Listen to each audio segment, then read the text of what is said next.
And welcome back, everybody, to another week at Beyond the Trailer Park. And, of course, as always, I am joined by my lovely co-hosts. And it looks like Beth is trying to get back in the Hangout because, you know, equipment issues. So since Miss Ashley actually doesn't seem to have any equipment issues, we will start with her this week. Ashley, how you doing? Hey, y'all. I'm fine. How about yourself? We are good, and as you may have noticed, I am joined in the studio this week with my favorite nephew, Graham, or Kurt Cobain, as some have said, but, yep. I had to, come on. Everywhere I go. I know. Everywhere I go. Well, we did say you could get a haircut, didn't we? Not allowed, Allie won't let me. Oh, okay, his fiance, so we're out of luck. Oh, wow.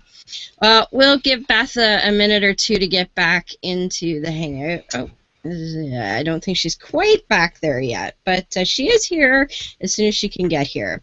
But this week we are happy to have with us the lovely and talented Stephanie Guttormson. How are you? Hi, I'm good. Awesome.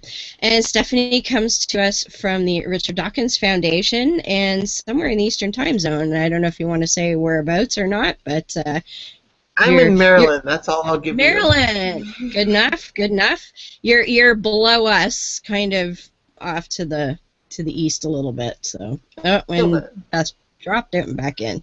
So awesome. Well, we're all in the same time zone, which is really cool because it really fucks with us when we have to figure out what time is it where you are? I don't know. How many hours ahead, behind, all that shit. I'm talking to you, Paul. You know this. Get on the right side of the damn fucking country, okay? Seriously.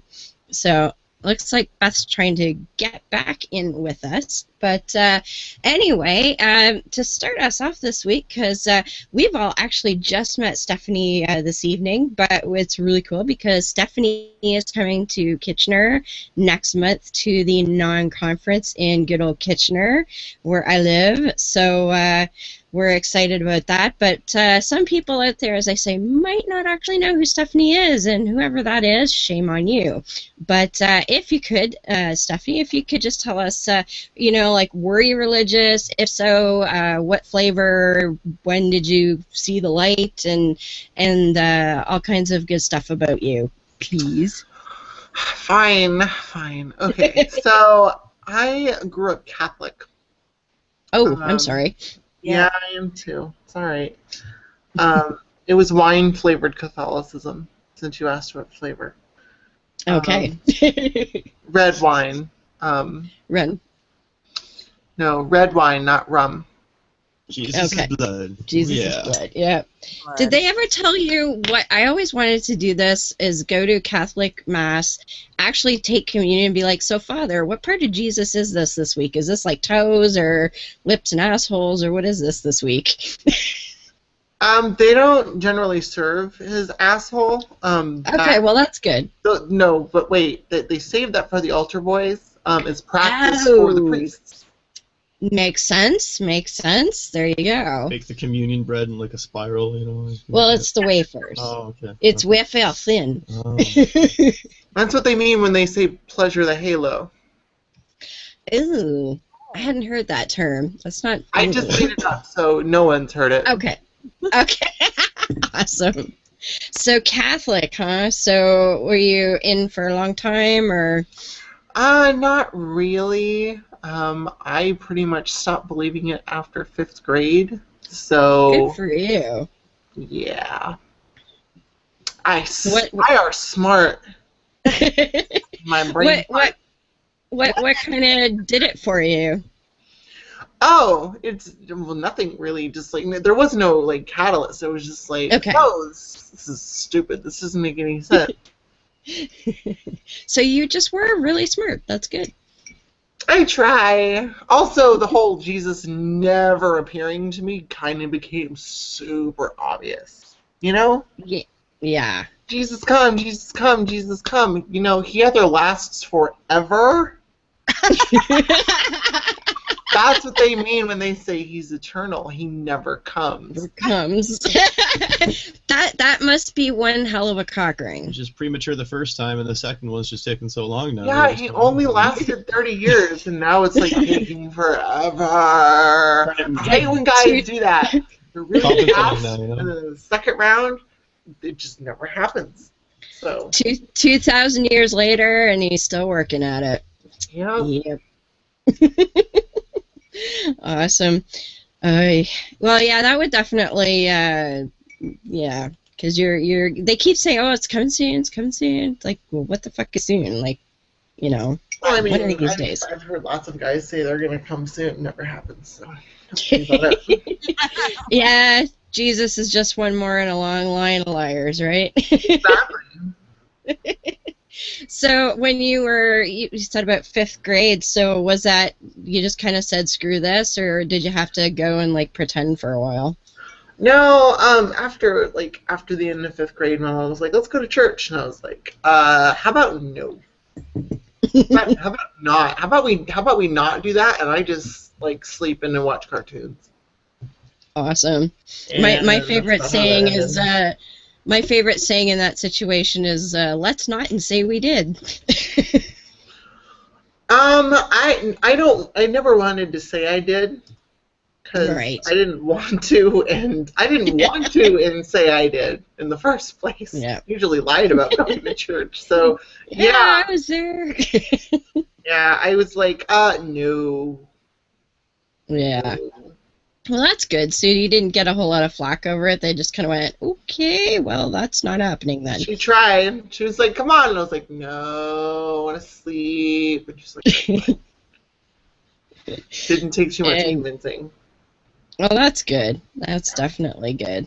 So you just kind of did your own thing for a while. When did you kind of, like, did you think you were an atheist right away, or was it just the Catholicism was bullshit? I wasn't old enough to know what those words meant, like, at the time, you know? So, like, I didn't really start identifying as an atheist till, like, high school. Okay. And were you always sort of active about it, or was that something that came later? Fun story about my 10th grade teacher. He was doing illegal stuff in our classroom. Oh, dear. My AP World History teacher, he was leading a prayer with a Christian group. It's fine for him to, like, have the room, because, like, the group is allowed to exist. Fine with me, as long as it's led by students. They have to have an advisor. That's fine. It can be him. But what he can't do is engage in leading the prayers and doing any of that.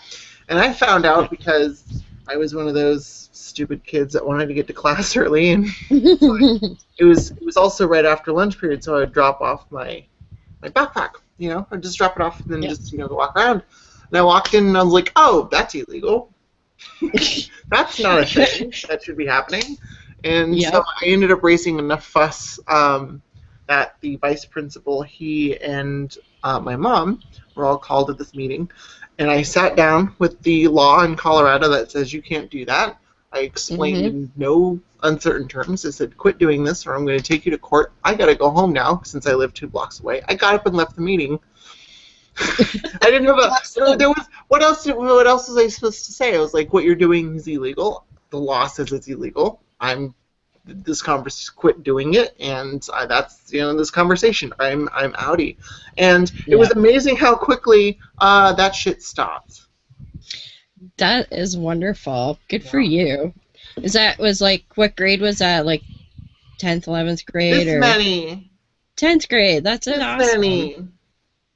Good for you, because a lot of kids might see that kind of thing happening and either not know that it's illegal, or kind of figure, well, it's a teacher and they have authority and I shouldn't say anything. And I think it's great when kids step up and say, "Excuse me, that's fucking not right. It's illegal, and stop it."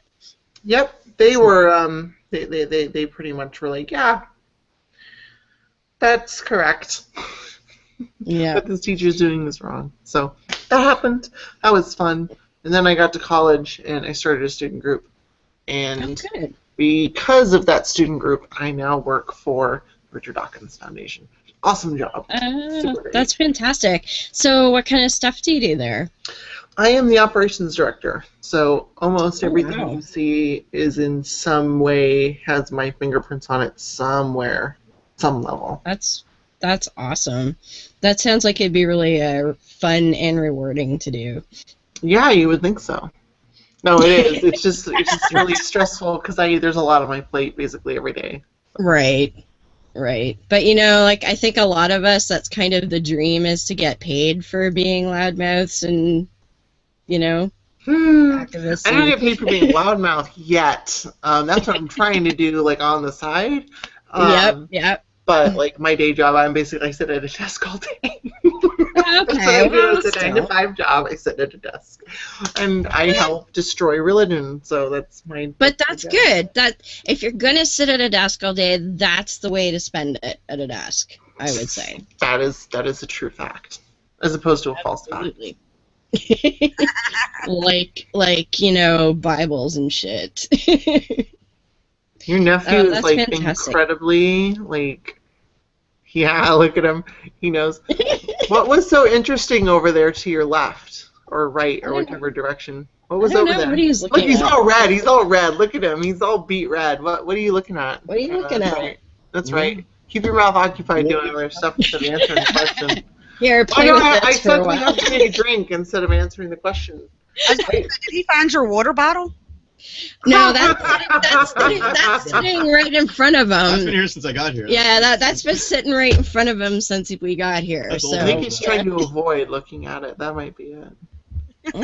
I don't know. Looking off.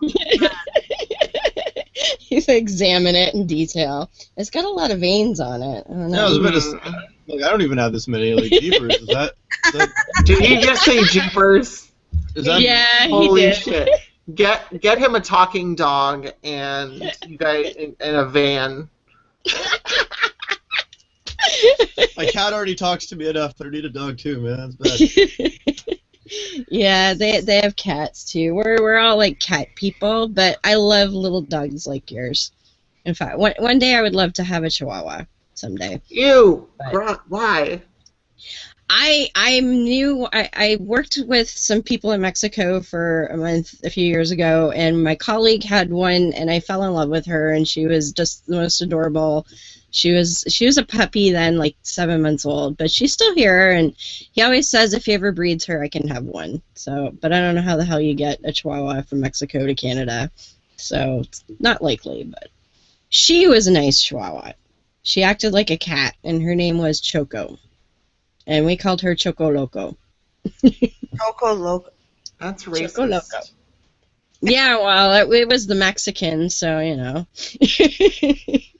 You're curious. This is who they were talking about. And she wanted to make Yeah. it. I want some. She's adorable. Oh. Yeah. Is her name Blossom? Blossom. Her name is Blossom, like the Jew on the show that you Canadians probably didn't get. Oh, no, I've seen You've seen Blossom? Yeah. A It's little too bit, bad yeah. that she's an anti-vaxxer, too, which sucks. But Oh, is she you're really? named after a stupid person. Yes, you are. You're named after a stupid girl.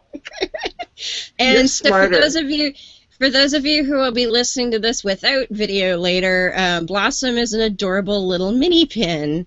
Yes, she Yeah, is. she She's all of is. 5 years old. She's little. Aww. She's little.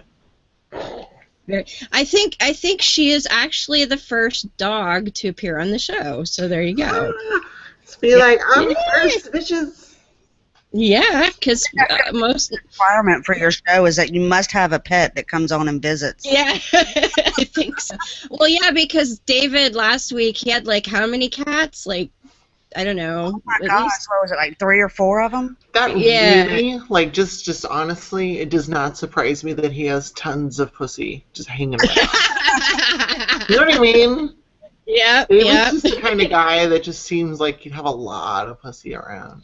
The more Well, he Even if it's furry, small, and well, he is a maniac on the dance floor. I will say that, and I Ashley's seen that firsthand too. Kurt, you gotta smile, honey. Come on, Yeah, smile. she's talking to you. There we go. There's those pearly you don't start with the first name, I don't know. Well, you're the only dude here, so. You're not really, like, we're going to make you feel like all women do, like, just in society in general. Oh. We're not going to know your name, we're just going to refer to you as penis. That works. That works. Then I'll know. You say honey, it could be any of us, because I'd call anybody honey, but, like, you say penis, that works right away. Thank you. I mean, it's that, or I could just say, you know, like, cum hose. Just something just, like, super objectifying. Oh, it's not a hose, jeepers. Give me a better reputation there. Jeez. Can you tell my wife that? Jeepers. Oh, man. Oh, it was the janitor all along. Oh. I would have gotten away with it, too. Oh, there's Beth. What? Let's try this again. Yay! Welcome back. Say hi, Beth. Say I'm a dog, and I somehow speak because Mom speaks for me. We've been you didn't miss a whole lot. We've been talking about penises, so I'm sorry. Yeah, Beth prefers the other variety. Yeah, that's like I knew there was a reason why I had equipment issues. Oh my goodness. But that's okay. Everyone knows lesbians caused 9/11. That's right. Hey, if you're gonna go big, go big. Pat Robertson. Yeah. I don't know if you know that. He's like really good at figuring things out. Had nothing to do with Yes. Like the stabby ring that gay people give them AIDS with. That's a bonus. Oh my god! I was given AIDS by at least 3 gay guys. Of course. Yep. And I bet you guys are all regulars at Starbucks for the lattes. Ew, coffee is gross. Yes, Yeah, but not that kind of coffee. Ew, oh god, ew. Yeah, at least according to Manning, anyways. Well, have you guys heard the new one where he says, what is it? Semen is the cream of the blood? No, I have not heard that. Yeah, that was the new one from like last week. So I highly recommend people go look for that because it was very, very entertaining. The semen is the cream of the blood. No! Is it gonna kill my blood pressure? We don't need that. No more of that. Oh shit! So Stephanie, you actually have a YouTube channel. I do? Holy shit! Yeah. No one told me. No one told me before coming on that I make videos on YouTube at youtube.com/ThinkingStephtically. Yes, which is actually for Canadians anyway. That's a little bit of a mouthful to pronounce. So thank you for doing it for me. I was thinking the same thing. I am a mouthful. This is true. But now, you had some, I guess you could say, excitement from one of your videos a couple of months ago or so, didn't you? That was so much fun. Oh my god, I've never had so much fun. I've never had so much fun doing a thing ever. So and then getting sued, like, yay. Yeah, no, that's what made it fun. Like I made this video in like December or so of the year before. Yeah. And 5 months later, he caught wind of it and decided to sue me now. So for everyone that doesn't know who's watching, it's a faith healer in California. Get off your phone, Graham. In California. Got your channel, that's all. Yeah. Oh, he's Googling your channel. There you go. You should not watch the intro video. Anyway, watch Adam Miller, Con Artist. And that's the video that he got mad at me for and threatened to sue me. And so I was like, oh, cool, I'm going to make another video about you. But see, before I could start another video about him, he made a video about me and was a total dick about it. And so I was like, oh, this is on like Donkey Kong, boy. And so I got served, and his whole strategy was to scare me into taking my videos down. Just for people who don't know me, that shit doesn't work. I'm not intimidated into silence, especially when I've done nothing wrong. This girl knows her law, at least enough to know that I was. Would have guessed that. Yeah, I don't know. Like, you're not going to scare me with that. So I got a lawyer, really good lawyer. And it got all over the news, like Salon and the Christian Post and Plunkett and Tech Dirt. Go on and on. Penn Sunday School with Penn Jillette. He's awesome. I love myself some Penn Jillette. Penn's a friend. Yeah, Penn's awesome. I met him a year ago at a CFI event here in Toronto. Awesome. Although I am only 5'1", so talking to Penn is like, hi, there's a megaphone. Yeah. Yes, exactly. Hi. Yeah.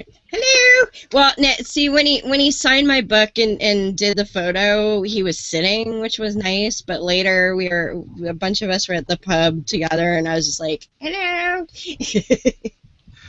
No, Penn's a friend, so that's awesome. I'm happy to call him a friend. He donated to my campaign.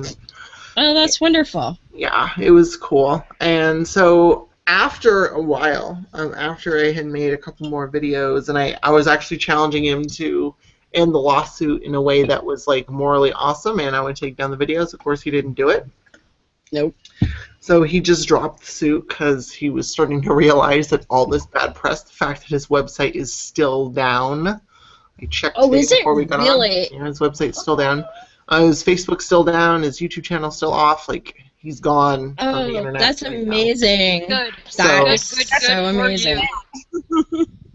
Because, I mean, I watched your video, and I was like, that guy is fucking dangerous. Like, he's sitting there going, I can cure cancer and all this shit. And I'm like, you don't do anything. I know. Like, and that's what, like, I didn't want to go after him, like, ad hom, you know? Is he like, a fake dealer, or? Yeah.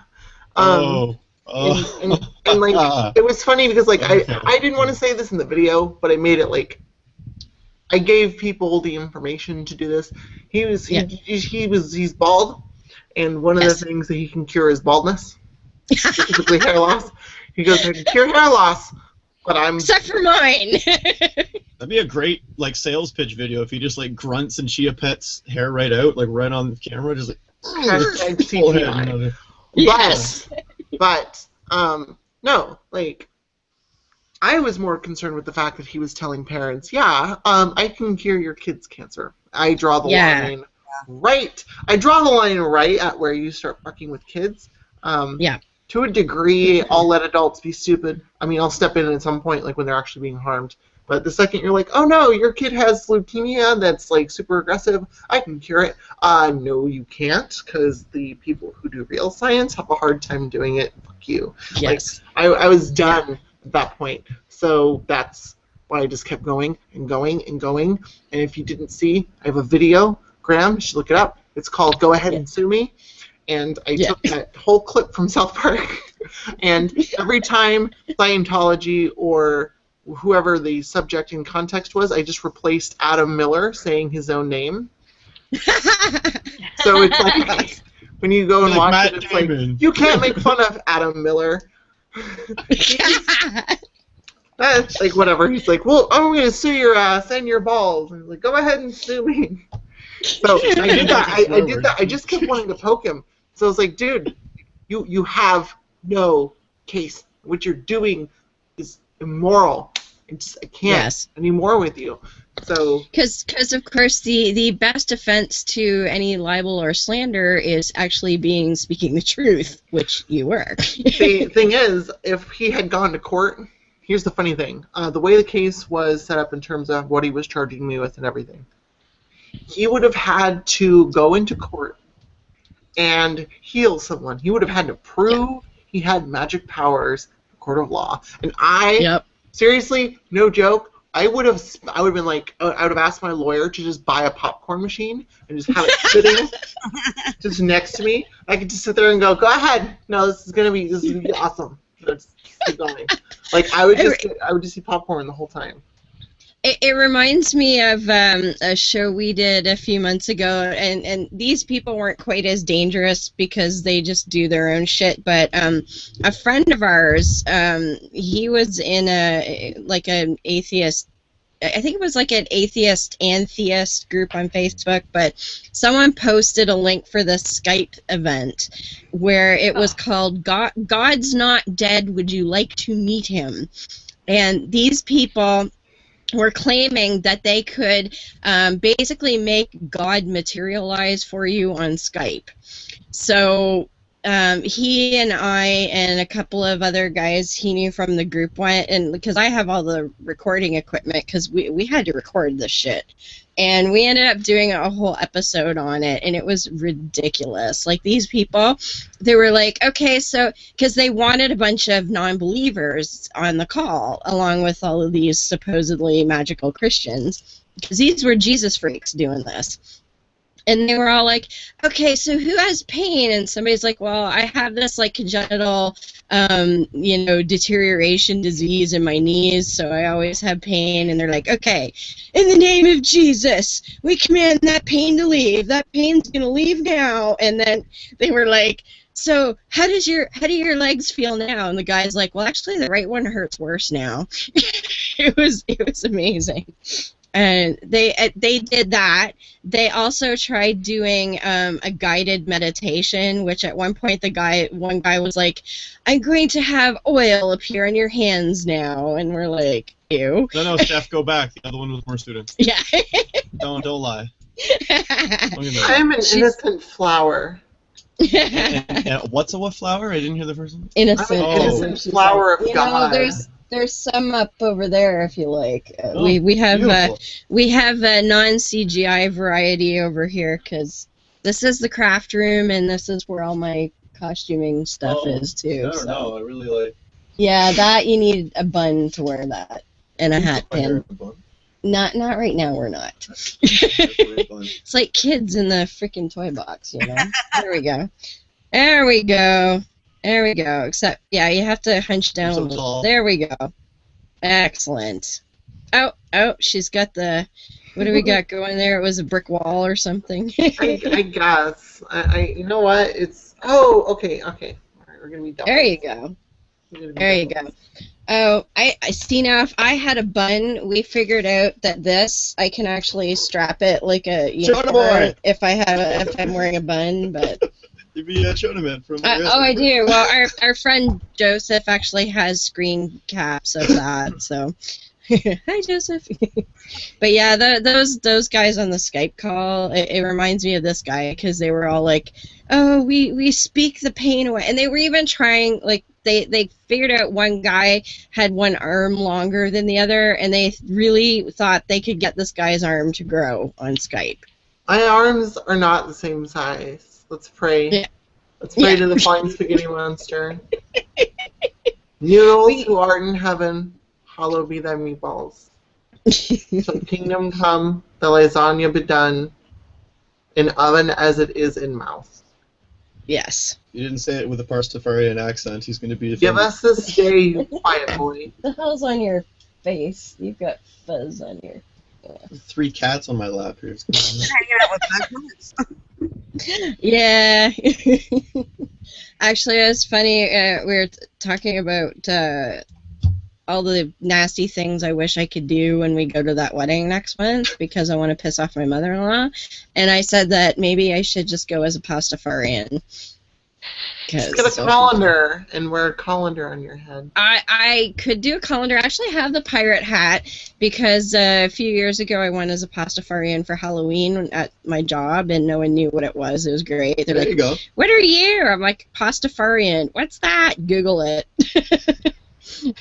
So, I don't know if anybody ever did, but it was fun to, like, say that all day. But... Wow, so douchebag there, he just dropped the lawsuit, but I understood that he dropped it without prejudice, so that he thinks he might be able to refile it at some point. Go ahead, Adam. Go ahead and refile it. See, you're like me, where if somebody is like, oh, I'm going to do this to manipulate you into doing what I want you to, then I'm just going to do what you don't want me to do 10 times more. I may or may not be like that. Yeah. That's okay. I can appreciate that. Wow. So that just was a couple months ago he dropped that. So it's almost kind of too bad that he did, because I would have loved to have seen him try to heal somebody in a court. You and me both, but yeah. So you like to target the Woo Meisters in particular, huh? Yeah. I'm slowly but surely doing a series on chiropractic. So good. Hopefully between now and, well, maybe I don't know if we'll get it done before I'm in Kitchener, but hopefully I do, because yeah, it's gonna be fun. I've been doing Q&A videos because I like to do like research before I do my videos. I know it's a strange concept. There's so many. So I like to have some time to actually like get sources together, and I don't always have time to do that. So yeah, I don't want to make like factual videos without checking my facts. Of course. You guys get silly Q&As. That's okay. So, but that's all right. But it was fun. They're fun. The last one I did with Steve Shives. Oh, very cool. We actually made a couple. We did Facebook questions and then Twitter questions. Excellent. So you'd say your favorite woo to target is chiropractic right now, then? That's the one that I'm doing. My favorite to target, though, if I need to pick a favorite, is probably faith healers, just because they're so despicable. So. I'm not just saying that because I had that lawsuit with them. Like, when David Smalley was like, "Hey, you should do this video," I was like, "Done. I'm just faith healer. This is over." Yeah. Well, when you have outcomes like Michaela Salt from Ontario, dead and buried, when you have outcomes like what we have going on in Idaho, 12 kids in the last 3 years have died because of faith healing. Yep. It's fucking bullshit. Agreed.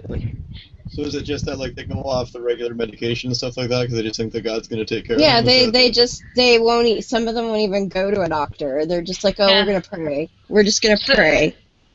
In fact, I just had posted on my blog the other day, it's an old article dealing with the Scheibel case in Philadelphia, and it really got into like their mindset. I mean, some of the people will not wear eyeglasses.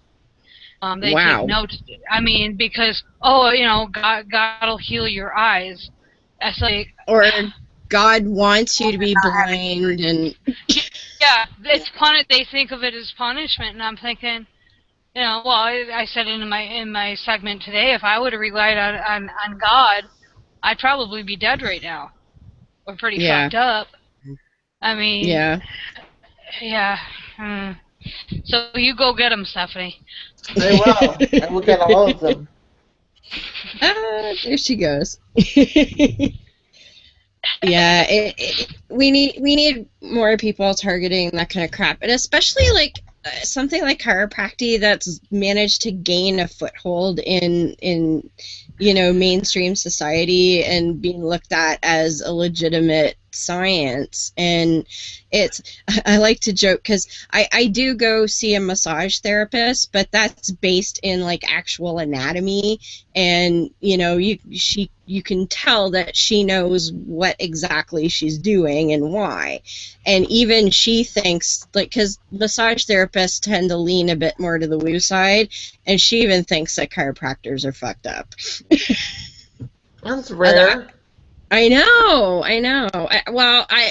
Truth be told, like, I've been seeing her for a couple of years, and we talk a lot, so I've sort of been, talking her out of some of the woo. We'll get talking about, like, oh, well, did you know, blah, blah, blah. No, I didn't know that. Oh, you should really go look that up. And so it's sort of, I think it's working. So, but yeah, we talked about it the one day, and she's like, oh, those chiropractors, they totally make stuff up, and they just want people to come back for more money. And I'm like, wow, holy shit. when the massage therapist tells you you're bullshit, you know you got a problem. I agree so much, mostly because there's lots of candles, and they always be like, "Oh my God! Like, what do you want? Do you want to smell like? Do you want to smell like the essence of Gaia?" And you're like, what the fuck? What? Why? Like, no, because it'll balance your energy, and it's like, can you maybe just not touch me? Like, that would be great. I don't want whatever you have. See, the girl I go to see, she's never been like that. Like, she's very, like I say, she knows her anatomy. She knows, what causes this and that. She she's very technical based, as opposed to like, ooh, I'm gonna balance your chakras while I fix that knot in your back. It's like none of that shit. So that's why I like her. My skeptical face should have your skeptical face on. There you all go. The time. Well, pluck those eyebrows. You'll get a kick out of this, Stephanie. So at one point, Beth, Ashley, and I, and Graham actually used to do ghost hunting. At some point, and yeah, I know we got better. Out of Stephanie was shaking her head. But our group that Graham and I used to be involved in, we used to actually have a booth at the local psychic fair. And we used to actually be at the psychic fair, 4 times a year? Yeah. Great way to meet women. That's why he did it. See you in my future, right there. No, he was looking for something, and it wasn't spirits. Well, there was some spirits in me. A little bit of dragon. There was one guy. The hair guy. Yes, you know who I mean. Oh man, this guy was creepy as shit. And his thing was he believed or told people that he could read your fortune from fondling your hair. And I'm like, dude has a hair fetish, and he's figured out how to get paid for getting his jollies, is what that is. But he was so creepy, like no one wanted to ever be around him. And of course, I walked by with all this, and he was just like, ooh, and I'm like, get the fuck away from me, ew. But, yeah, that You have to go to the bathroom in pairs. Oh yeah, because they always put his booth where you had to walk by it to go to the washroom. So we're like, let's go. Teams, go. Yeah, I don't want to walk by the hair guy by myself. Like a pack of elephants. We put the long hairs in the middle, the short hairs are on the outside. We just slowly move the whole hair down. You'd walk by when he was actually doing a reading, and it was just gross because he was like fondling their hair. It was just ew. Yeah. So they can read your hair apparently. And I thought reading palms was a little whack. I've never heard of reading hair. Unless it's for a drug test. Yeah. This guy should probably have been going for a drug test. But let's see, y'all did coke, heroin. Oh, look, there's a gummy bear. And oh dear, you need to get some Head and Shoulders, I'm telling you. That guy probably wouldn't have cared. He was that gross. It's Head the hair guy. That's just head salt. Yeah, it's Himalayan head salt. Non-GMO Himalayan pink rock salt. That's it. Yeah. That's it. I need some genetically modified salt because of all of salt's genetics. That's right. Oh, what were those people? There were some people there that had what were those pyramid things? Did you ever go? Oh yeah, it was no. There were alchemy pyramids. Yeah, alchemy pyramids. Alchemy pyramids. He's like, this science, which was disproved 600 years ago, is valid, and here's why. And he had this big long list. Yeah.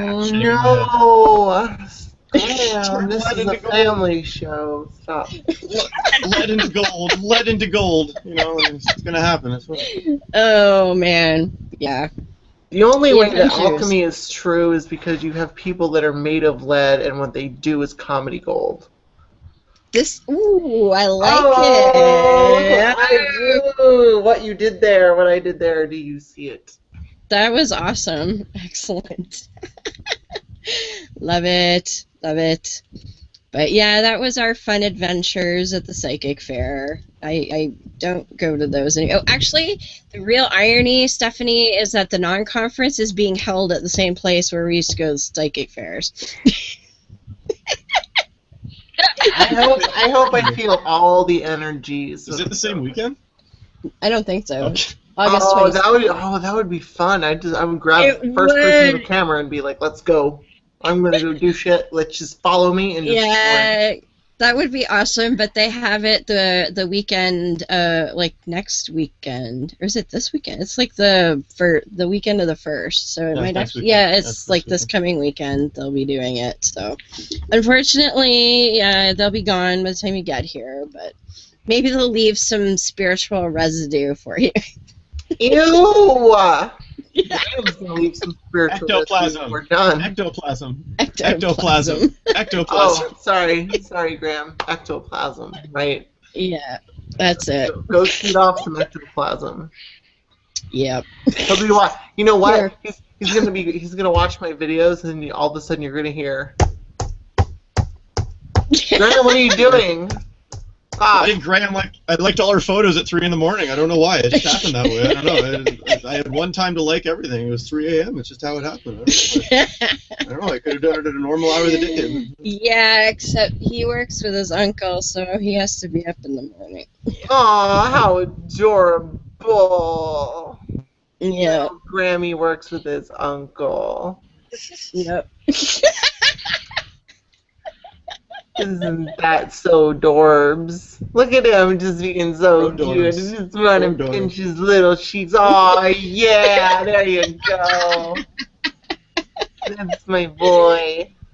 I was only this tall when you saw me last time. So look how much I've grown. I know. I can't wait to, you know what?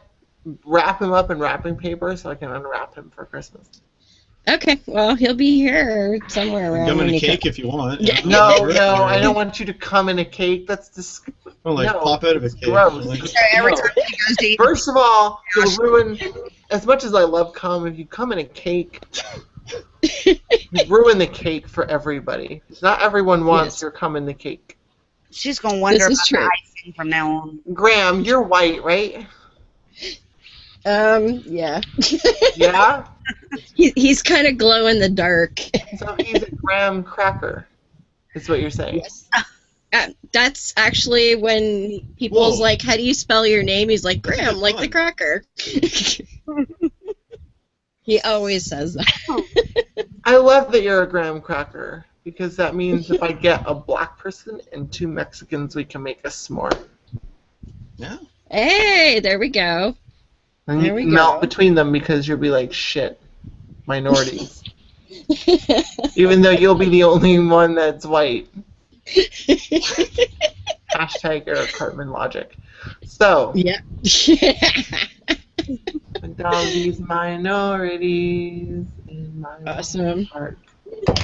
Yeah, I'm a huge South Park fan. So I know too many things. I probably just offended like half the people that watch this show. I didn't offend you with South Park jokes. Sorry, get over it. So Beth just sent her regards, but she was getting pretty tired, so it's actually.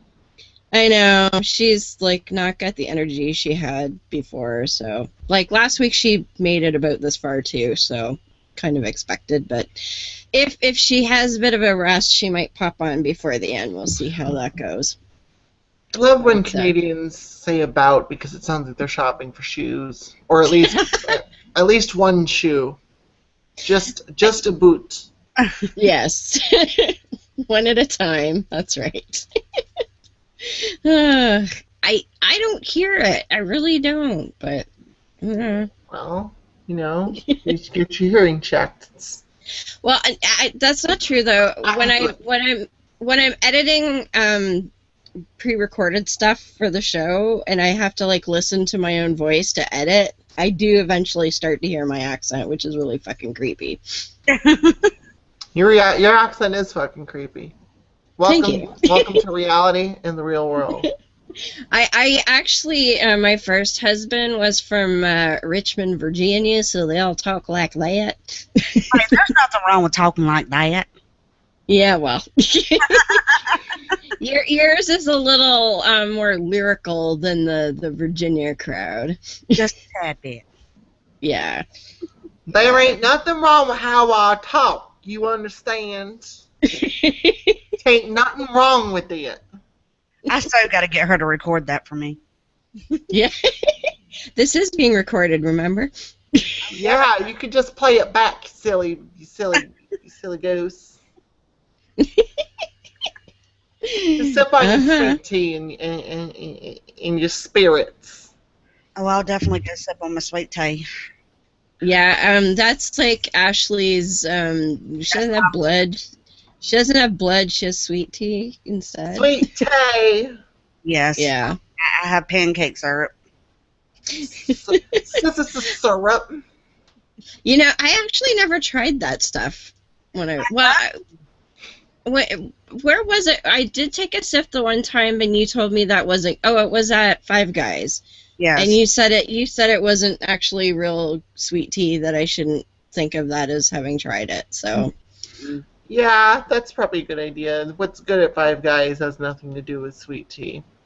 Yeah, I'd agree that. What Bobby made tonight, that sweet tea, that's what you need to try. Well, after I found, because Jim told me how much sugar is in it, that's probably not a good idea for me. We give you like one of them little sips. Just a sip. Yeah, okay. Because, well, Stephanie, I'm diabetic, so I probably shouldn't be drinking the sweet tea. Just a little bit of sweet tea, like just this much. Just a sip. Yeah. You put this much sugar in this amount of tea. Yeah. Would you like some exactly. tea in your sugar? Yes. That's about the size of it, yes. Oh, man. So is this going to be your first time north of the border, Stephanie, or have you visited up here before? Nope. I have been there before. I went to the Canadian side of Niagara Falls. Ooh, the best side. First time I crossed the border. It actually is pretty nice. I like being closer to the water, though everything being bilingual in French and English was a little weird. Yes. And it was, wait. Before I say why it was weird, let me explain. I'm from America, so we have this problem with things being bilingual. So I was like, this is weird. There are no riots. Everyone's still going about their business, and people can still buy Cheetos. How weird is this? That no one gives a shit that everything is bilingual. Yeah. That was the coolest part, that no one cared. Yeah, you put bilingual signs up in America, and oh my God, there's going to be a riot, an uproar. I mean, it's going to be going to the Supreme Court to have it voted on, and it's crazy. My ancestors didn't come to this country and displace all them Indians so that we could speak no Spanish. Well, the ironic part here is there is part of the country where the bilingual thing becomes an issue, but that's in Quebec, where they get pissy if you don't speak French. And they actually have language protection laws in Quebec where, like, for instance, if you are a business, you have to have the name of your business in French a certain percentage larger than the English letters, or you will be fined. Because they're like paranoid that if they don't have special protection, we're just going to tell them that they can't be French anymore. And they've been like that for 200 years. I mean, those laws are probably a good idea. Well, let me hear me out. Okay. I would tell them not to be French anymore. That would be my first order of business. Oh, I rule Quebec? Okay. All you French people, go home. Go back home to your 6-foot cigarettes. Go away. It's been such a long time since they've left Quebec that they're not even speaking the same French as in France. That's true. You know what? I don't want to hear your goddamn logic and your correctness. Boy. Sit there and be a man. Quit saying things that are correct. I'm not having that shit anymore. But it's funny because they really don't like if a Quebec person goes to France, the French are like, "What the fuck is that shit they're saying? Like, that's not French." It's Oh been my god! so. I so Yeah. hope that actually, like, I just want to follow a Quebec person around and be like, do you see how they are to you? Yeah, that's what you act like. Fucking annoying, isn't it? Stop it. They do kind of have that reputation. In fact, they have voted in my lifetime. They have voted on whether or not to secede from the country twice. Both times they said they wanted to stay, but that's probably because we were like, well, fuck off, but you're not getting our resources. And they're like, but what do you mean we don't get your resources? And we're like, get the fuck out then. And then they said, oh, well, maybe we'll stay after all, yeah. So they're like your Texas. They are our Texas, yes. Except for Montreal. Montreal's a bit more... Yeah, Montreal's like the second biggest city in the country, and they have a larger English population, and they're a bit more cosmopolitan, so they're not It's on an island. It could almost be like its own little city-state. Well, yeah. Texas has a city like that. It's called Austin. Yes, yes. So Montreal is Austin, and the rest of Quebec is Texas. Yes. Exactly. It's your biggest state / province, and it has a bunch of whiny, backwards people that want to secede from your country but can't because it's not viable. Pretty much, yes. We're not so different after all. In fact, I think they actually are bigger than Ontario, so they probably are the biggest province. Yeah. Look at the American knowing things about foreign countries. When does that happen? Never, because that's all I know about Canada. Well, and it's funny because my first husband, when he lived here, he used to bitch and moan about having to read French in the grocery store. Like, every fucking time he went to the grocery store, they turn all the goddamn French around just because they know I'm coming. I'm sure of it. And I'm like, no one cares that you're American, trust me. Literally, it's like a jar like this, just turn it that way. Most of us, we are forced basically to take French in grade school. And so most of us know at least a little bit of French. And we all know, like, what foods are in French because all of our food has French on it. So, you know, you learn what's on the cereal box and shit like that. Les céréales. Yeah, kind of, pretty much. Le Cheerios. Yes. Le Rice Krispie. Yeah, Lucky Charms. When you say Lucky Charms, it sounds like you guys stutter. Yeah, le Lucky. It probably is backwards, but le Charm Lucky or some shit like that. Le Charm Lucky. Yeah. Ha ha ha. So when my friend Joseph listens to this, yeah, we have a friend he's actually from my province in Ontario, but he's been living in Paris, France for 25 years. So we actually make fun of the Quebec people because he lives in real French. So so he'll get a kick out of that. Good. Wait, so you have French people in Ontario? Or at least French-speaking people in Ontario? We have, yeah, because they make us all take French in school. So theoretically, all of us know a little bit. Like, I could carry on a half-decent conversation, but I've lost a lot of it from disuse. That's probably a good thing. French isn't really necessary. Not really. Although, when Joseph and I are in a hangout and we start speaking French, it pisses off all the Americans. Yeah, because French is the language of terrorists, or something. Something like that, yeah. If we speak French, the terrorists win. Yeah. Something like that. So I'm thinking, why don't we go ahead and take a break, and I will play this week's creation moment. And so if anybody needs bio breaks and any of that sort of thing, it's probably about 9 minutes long.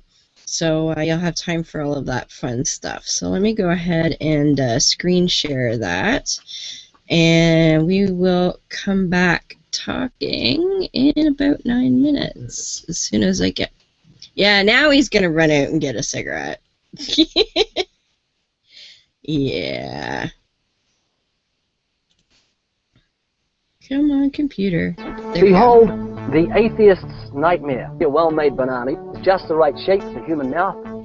Chewy, easy to digest, and it's even curved toward the face to make the whole process so much easier. I choose to believe that the earth is young. When we do that, when we understand that creation is the truth, then we understand where all of our doctrine comes from as well. I just want to let you know that there actually is a book out there that actually tells us where matter came from. Bill, I do want to say that there is a book out there. Next time you hear on television somebody say millions of years ago, what's the question we're going to ask them?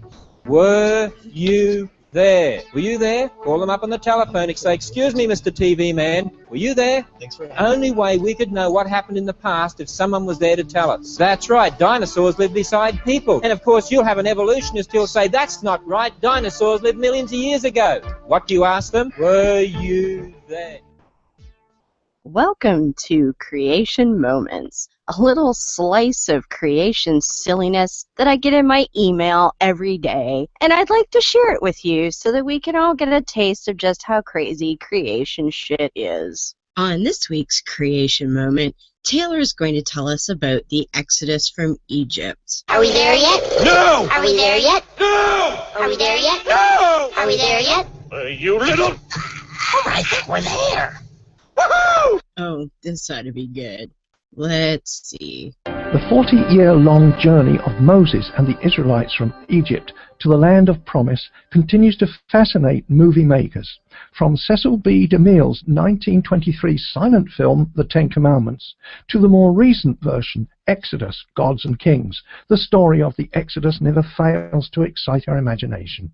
Even so, there are Bible scholars out there who are saying the Exodus never really happened. Archaeologists have shown, however, that the biblical account is historically accurate. What the fuck did you just say, Taylor? Archaeologists show that the biblical account of the Exodus is historically accurate? Are you fucking kidding me? Okay, fine. Time for another history lesson. There are several issues with the Exodus story. Let's start with the record keeping of the Egyptians. The Egyptians kept kick-ass records. They wrote down all kinds of things, from inventories of food stores and other resources to intricate histories of the notable people of the time. Even when subsequent pharaohs sought to erase their rivals from history, we've often been able to recover at least some of those records, such as proof that Akhenaten existed, who was universally hated for trying to introduce monotheism, ironically enough. Now, according to the Bible, the Israelites numbered over 600,000 men, and then you have to add their wives and their children and miscellaneous other people traveling with them. Conservative estimates put the total number of Israelites to be in the range of 2 million. Then figure their herds of livestock as well. So 2 million people who have served as slave labor for the Egyptians for 400 years suddenly get up and leave, and there's not one mention of it in any Egyptian records. It would have crippled the Egyptian economy and their entire society, yet not one hieroglyph, scrap of papyrus, or even a tomb painting survived. The effect would have been catastrophic, especially since the entire population of the Egyptians at the time was estimated to have been 3 million. So a group of people, 2/3 the size of the entire Egyptian population, up and leaves, and there's no mention of it. Yeah, not bloody likely. Further supporting this, when scholars have tried to match up potential dates in Egyptian history to the time when the Exodus would have happened, every one of the eras thought to be the right time was a time of growth, stability, and even prosperity for Egypt. Hardly what you would expect to see if a slave class the size of the Israelites were suddenly gone. In fact, Egypt has never recorded a crisis in their history that would correspond with the impact that the Exodus would have had. But Taylor was talking about archaeological evidence now, wasn't he? Well, the Bible mentions several cities and places by name. In the Sinai Peninsula, where the events of the Exodus are thought to have taken place, they have been able to identify 2 cities that were mentioned in the biblical account. However, neither of them were in existence during the time period they should have been if the Bible account is accurate. Other cities that could correspond to locations mentioned in the Bible either were not in existence at the same time, or they did not exist at the time the Bible says they did. And to top it all off, the 2 cities that have the best claim to some sort of historicity show absolutely no archaeological evidence of ever having had a Semitic population. Nor is there any such evidence in Egypt, where Jews supposedly lived for 400 years. In contrast, neighboring Canaan shows all kinds of evidence that Jews were living there at the same time. Funny that. Okay. So some have said that the cities aren't so important to the story, that the Israelites spent 40 years traipsing around in the desert, so that's where we'll find the bulk of the evidence. Right. Well, can you guess how that turned out? Yeah, archaeologists have been searching the Sinai Peninsula for decades, looking for evidence of the Exodus, and haven't found a damn thing. One very likely reason for this is that there is no way they wandered around in that desert for that long. Remember, I said there were approximately 2 million people in the Exodus? Well, add to that enough livestock to sustain 2 million people as well. Then picture this. If the Israelites formed a line 10 people across, it would have stretched 150 miles long. 150 miles!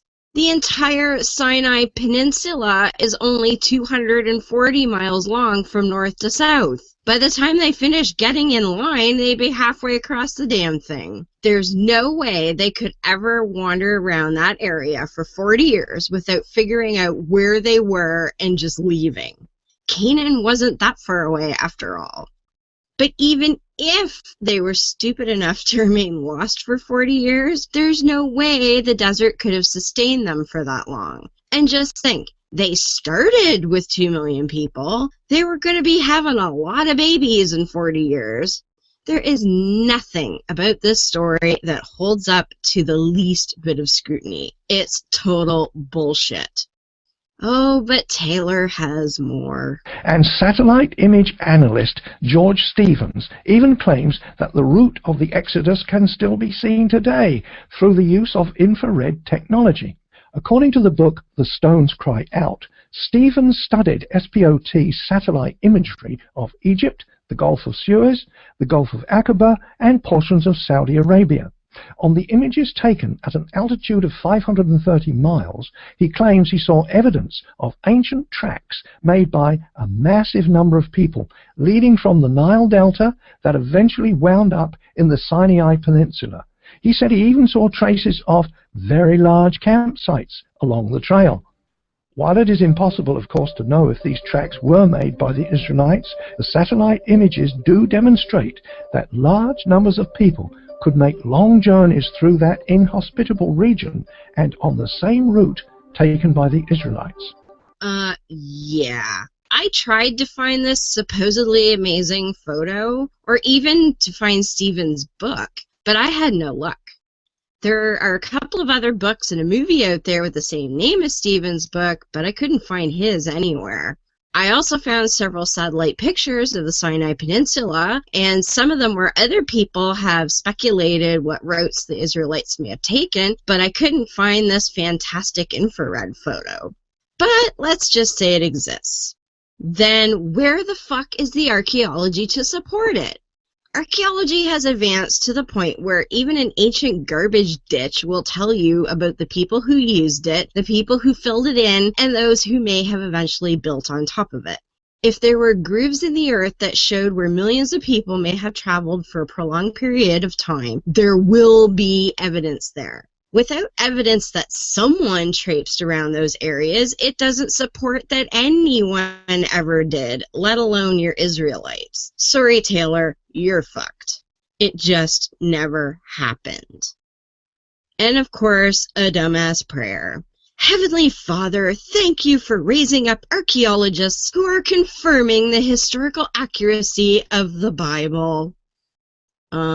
Except they're not. Not one ever. Ugh. Fuck, I can't take the stupidity anymore. Join us again for another creation moment.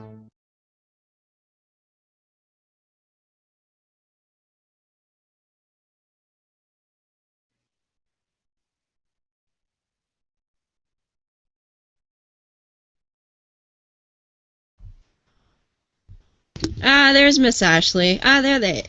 Miss Ashley, there she is. Might have scared them off. We're so outrageous. I don't hear you. Turn your mic on. Am I on now? There you are. Ah, and there's Miss Stephanie. There you go. Yeah, that was fun. I spent like a day trying to find that dumbass's infrared photo, and as far as I can tell, it doesn't exist. Well, if you find it, let me know, please. Oh, yeah. Well, I don't know if you were looking, but the last part was like 6 different photos of the Sinai Peninsula, and every one had a different fucking route on it. They went this way. No, they went that way. Oh, no, they went this way. Oh, no, they went this way over here. Like, come on, people. Fucking morons. So, Stephanie, that's an email list that a friend of mine got me put on called Creation Moments. So these assholes send me this shit in my email 5 days a week, and then I pick one and do that with it every week because they're fucking stupid. Well, I have a question for Stephanie. Yes. Okay. Please. So, Stephanie, when you're not doing, when you're not working at the Richard Dawkins Foundation, when you're not out advocating, what does Stephanie do for fun? Oh, that's a good question. That is a good question. What That you can say on air. What do you do, other Stephanie? Well, she can say everything on air. I don't care. We're explicit. No, I mean most of the time I'm either playing with Blossom, or like hanging out with friends, or working on my talks or filming videos. Yeah.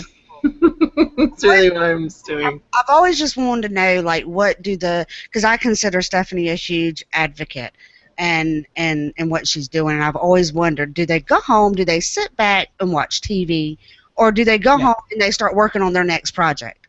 I mean, when I'm not, like, working on stuff, I'm usually watching YouTube or just, like, chilling, because so much work. Yeah. Too much work. All the hair is in my face. I can imagine. My friend Christella is on the board for Humanist Canada, and she is only doing it as a volunteer right now. She's doing it, when she's not doing her full-time job, and I'll usually see her, saying, I got work to do. I'm like, but it's Saturday. Oh, that job. Okay. but she loves it. In fact, it was Canada Day when I was talking to her on Messenger because we were going to be hanging out the next day, and she's like, oh, I got to get all this work done. I'm like, she works in the banking industry, and I'm like, it's Canada Day. You're not at fucking work, are you? She's like, oh, no, the Humanist Canada stuff. I'm like, oh, okay, yeah. So I have some idea that, it's pretty, Yeah, like I edit on the weekends and shoot on the weekends, so I don't give myself a break. I got to be up really early for a work shift, so I might bid you all good night, and I'm going to huddle on home. Okay. He was going to sneak out, Stephanie, and I told him he better say goodbye to you first. Bye. Have fun. Have sweet Canadian dreams. We got a little bit of a video lag on you, Stephanie, just so you know.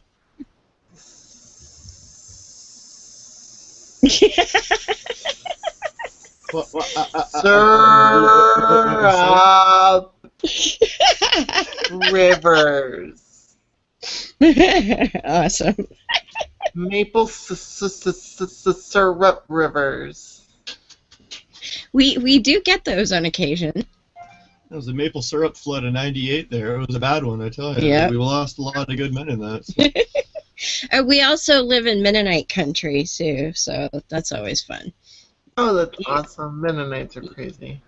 They are. Oh, I was at, there's a secondhand store here that I really like, and they have like a lingerie section, and it's like, yeah, used panties. I'm not sure that's a good thing, but whatever.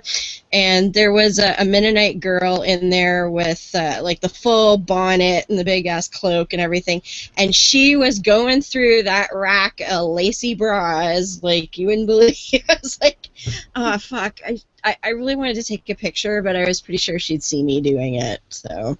She wouldn't know what it was. She'd be like, what's that strange contraption you got in your hand there? Probably.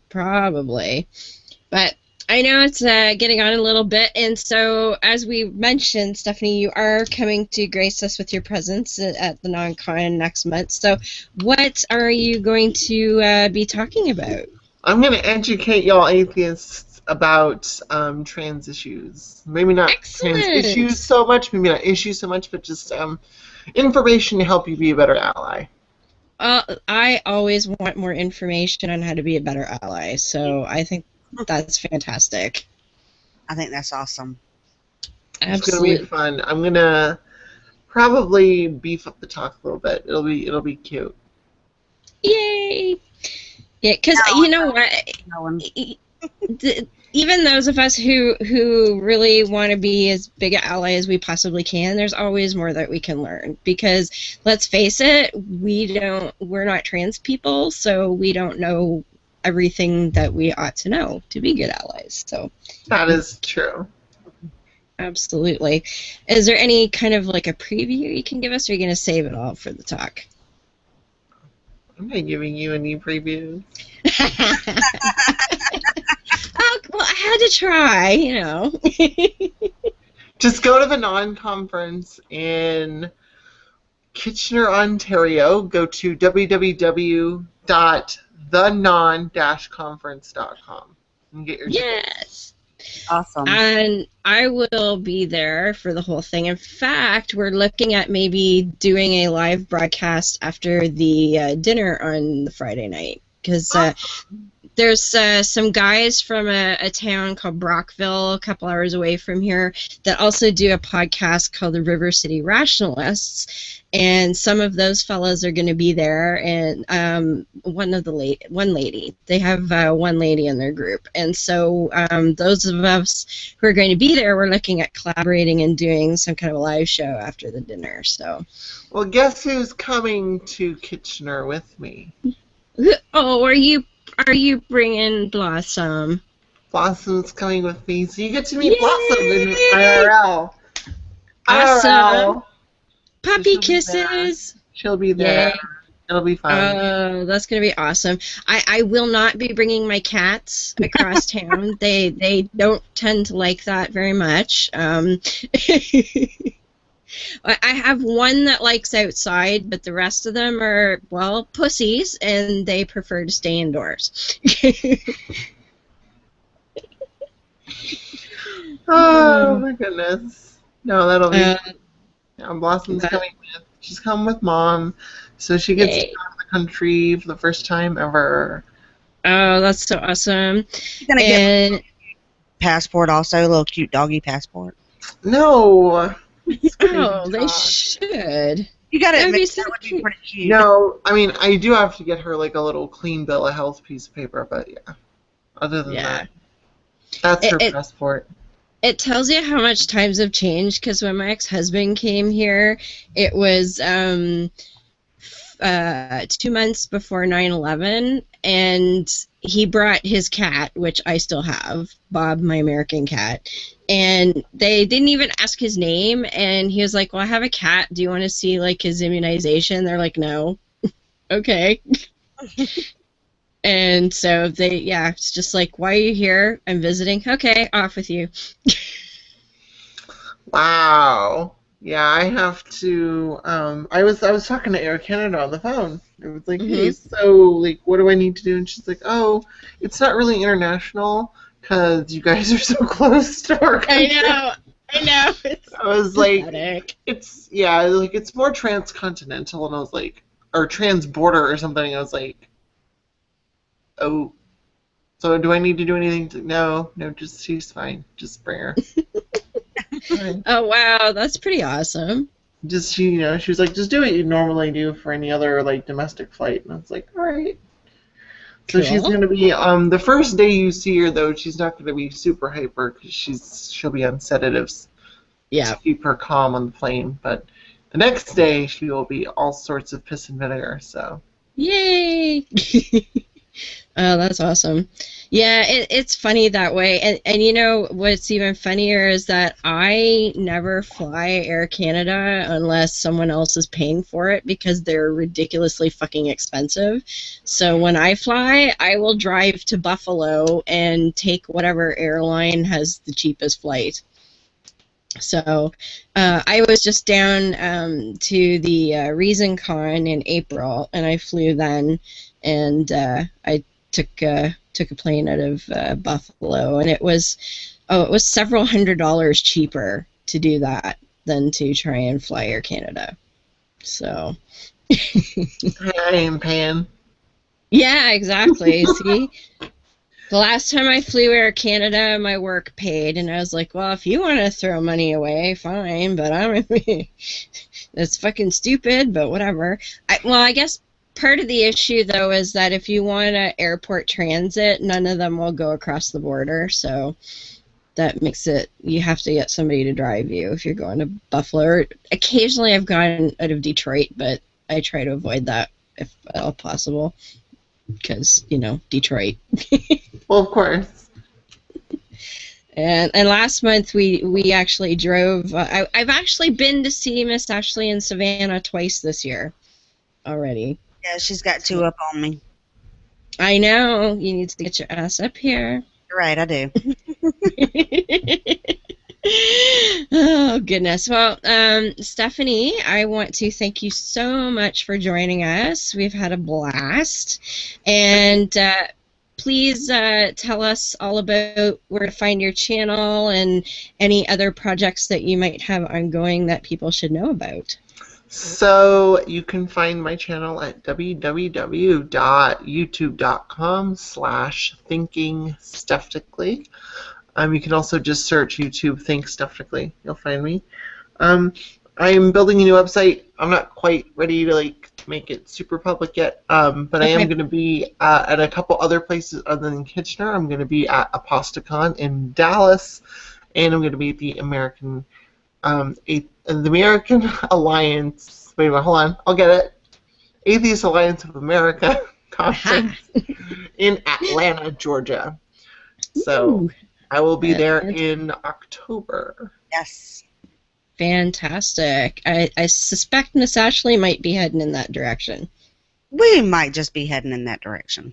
We're gonna be spending a lot of weekends in Atlanta in the month of October. They've got Pride, and we've got the conference, and we've got my birthday, so we're spending a lot of time up there.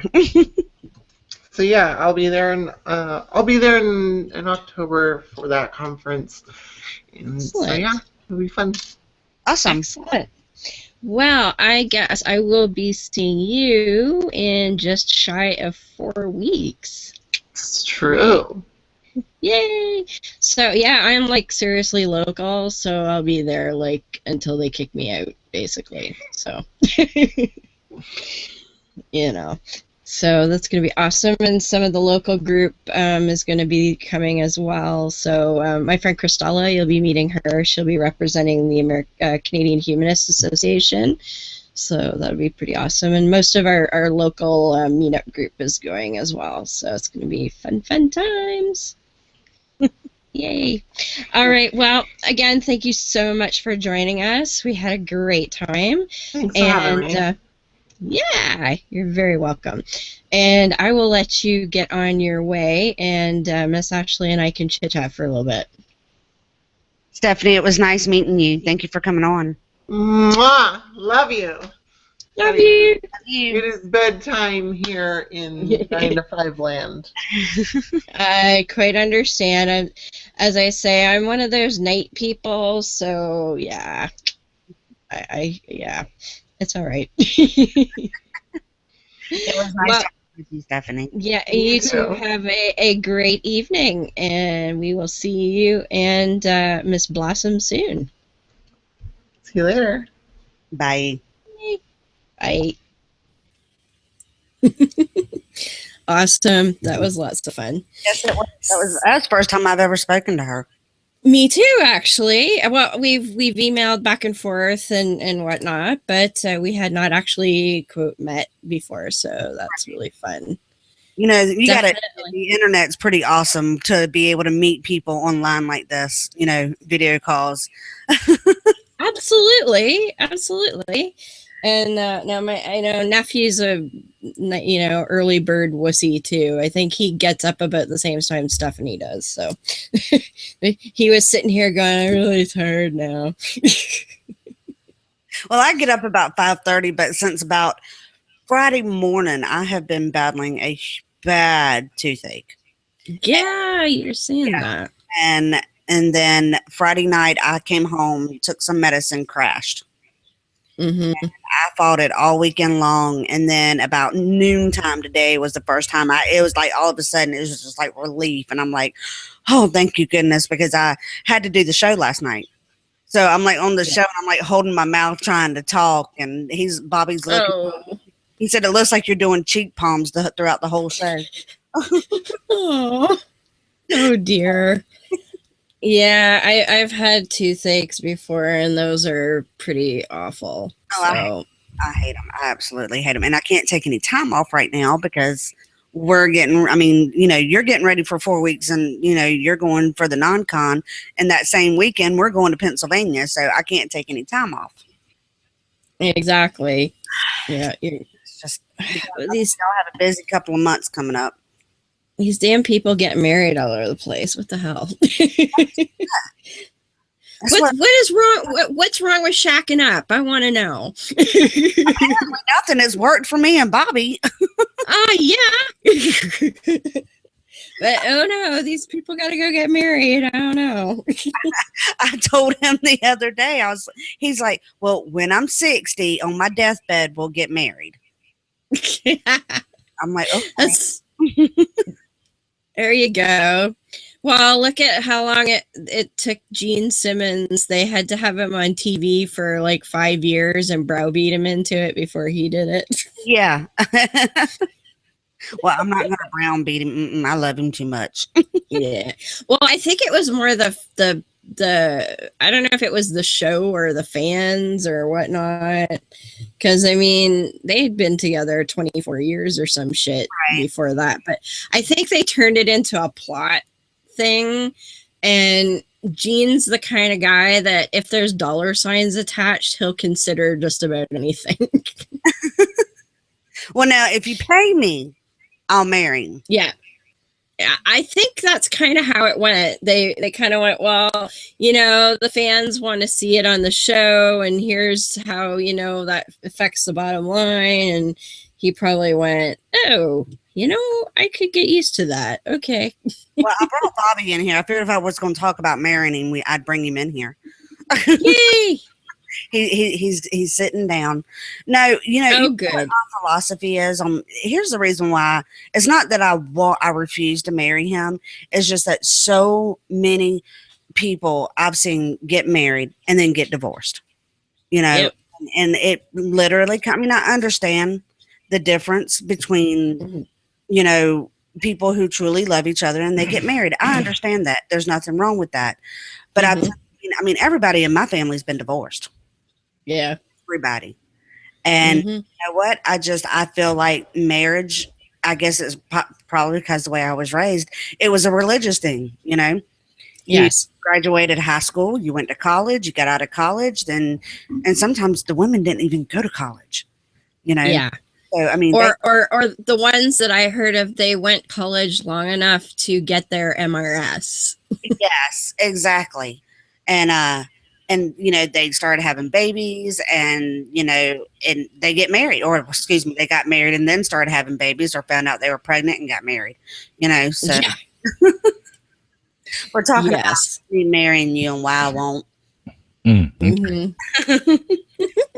Say hi, Bobby. Well, hi, Bobby. Hi, Bobby. Don't be pulling my stunt. She told me she loved me too much to marry me. Oh, well, that's good. That's good. Why ruin a perfectly good relationship? Exactly. There's nothing wrong with what we got. Damn, I need insurance. Well, well, and the thing that's kind of concerning for you guys, though, because we've talked about this before, is the way the laws are in Georgia. You guys have like no legal protection.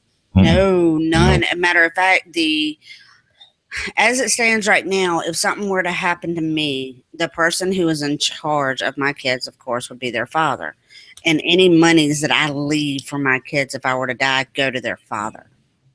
Ugh. Yeah. And that's a big no. But now, but can you not put in your will that you want it to go to Bobby just because it's Bobby? Okay. But it's like in the case of, what if I, forbid, walk out and die tomorrow? You know, I don't have a will right now. Right. So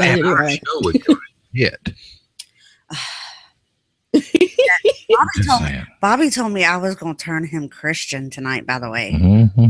Oh, really? And how does that work? Do tell. The way she acting don't get me praying. Oh. He told me, he said, if you see me praying, you get worried. I said, shit, no, I'm getting a video and audio. Hell yeah. It's like, oh shit, it's Bobby C's praying. Shit, it's Armageddon. God damn, the world is over. Turn the mics on. So how did your show go with Stephanie? It was lovely. Stephanie is a lot of fun, for sure. We're still alive, by the way, just so you know. Oh, okay. Yeah. We're just hanging out. Just hanging out. Because, yeah, my nephew was here, but he's like one of those weenies with a really early job. And I've been teasing him since he was like 16 that he gets tired way before I do. Mm-hmm. And he'll probably kill me for telling the story, but he's not here, so tough. But I think he was like 15 or 16. He was here visiting, and because now he's not my blood nephew. I was friends with his father for a number of years, and I've known him since he actually was a lot shorter than me once, and I knew him since then. And he was like 15 or 16, and he used to come and stay with me because his father worked a really early shift, and it was less disruptive if he stayed here, and then he would go, like, when his dad got home from work, he'd go over there, whatever. But I was always working nights, so it was fine. So he would come and stay with me. Well, we decided the one time he was visiting that we were going to go to Canada's Wonderland, which is the giant theme park in the area. And it opened in 1981, and it's been, it's a staple around here. So it's got all the big roller coasters and stuff. So we went down, and I know what happened. We were up the night before, and we got watching actually ghost hunting shows, oddly enough. The one called Most Haunted from England. We were watching a bunch of those because I had them all burned on disc because I certainly did not pirate them. No, not at all. And so we've been watching these, and it was like, I don't know, 5 o'clock in the morning or some shit. And I was like, okay, well, maybe you want to go to sleep. It was like, oh, no, I'm fine. We'll watch one more. I'm like, okay, fine. Because the park was about an hour's drive. It's just slightly on the other side of Toronto, so maybe a little longer than an hour. And the park opened at like 10 a.m. So we were wanting to leave at like 8:30, 9 o'clock to kind of get there in decent time. And I was like, okay, well, I'm going to bed, but, don't stay up all night. Oh, I'll be fine. So the next day, like, because I am a roller coaster nut, like, the wilder and faster, the better. Like, I love that shit. So we go, and I'm like, oh, we're going to this ride and this ride and this ride. And we'd been there, I think we were a little late. We didn't get there at 10. I think we might have got there at like 11:30 or something. So by about 2 o'clock, he starts asking me, hey, Aunt Deb, you tired? Like, no, why would I be tired? Well, you were up awful late. Are you sure you're not tired? I'm like, nope, I'm not tired. There's roller coasters to be had. And it's like, okay. And then, you know, half an hour later, oh, yeah, are you tired yet, Aunt Deb? I'm like, nope, not tired yet. Let's go. Like, okay. And finally, I think it was like 4 o'clock in the afternoon. I was like, oh, I want ice cream. Like, okay, so we go get ice cream. And then there's one of the smaller rides. It's one of those, like, it's almost like a carnival ride where they kind of swing like, we would call it like a scrambler kind of ride. Okay, I know what you're talking about, yeah. Yeah, and I was like, oh, I want to go on that. And he was looking a little off. And I was like, you know, it's fine. You don't have to go. Like, they'll let you go on single on this ride. It's no problem. And he's like, oh, no, I'm not getting, because he's such a gentleman. Like, he's such a gentleman. He would, nope, you don't have to go alone. I'm here, you know, kind of thing. I'm like, all right. So we go on this thing. So he is exhausted. He's just eaten ice cream, and I'm taking him on a fucking scrambler ride. So, yeah, after we got off of that, he was like, Aunt Deb, yeah, I don't feel so good. I don't suppose we could go home. It's like, you fucking wuss. And the funny part was that his father had called on my phone right around then and was asking how our day's going. I'm like, well, somebody thought that he could outlast Auntie, and he was really wrong. Now, is Graham an atheist? Yes. How long's he been at? Yes. Fairly young. Now, his mother is a fucking, well, she's fucking nuts, but she's born again something or other. I'm not sure what denomination, but she's a Jesus freak. And like when he was a young boy, she used to make him write letters to his dad, like saying, well, if you believe in Jesus again, then I can see you more often. Right. One of those bitches. So, oh, yeah. Gosh.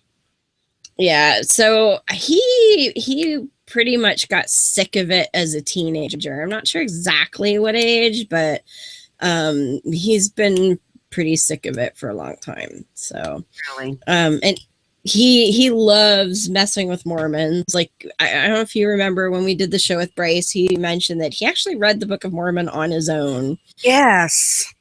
Oh my God. I'm having a hard time. I know. Let alone the Book of Mormon. And I have to admit, the best way to read that book is to do it through David Michael. Yes. Yes, it is. In fact, that's the only way I was able to do it. Because I love me some Mormon shit. But I tried, like, I found a free PDF of the thing years ago, and I'm like, all right, I got a Book of Mormon, and I opened it up, and I started reading, and I'm like, I can't fucking read this shit. That's worse than the fucking Bible. Yeah, I'm still I'm fascinated by them because of how strange they are. That and Scientology just completely blows my freaking mind. Yep. I just first off, the Scientology that you have to pay bukus of money to become a part of their organization, that just blows my mind. But Mormon, their special underwear and all their special rituals that they have, that's just crazy. Well, I have Bryce tentatively booked for, I think it was the end of September. Okay. So we are gonna do Mormon Mania 3. We haven't gotten to what exactly we're going to cover yet, but we are definitely going to go and have some more Mormon fun because it writes itself, man. Like, yeah, it's like, isn't there like all sorts of different sects to Mormonism and? Oh yeah, because there's Well, when Joseph Smith died, because he was killed by vigilantes, so it wasn't like he knew he was going to die and he was grooming a successor or anything.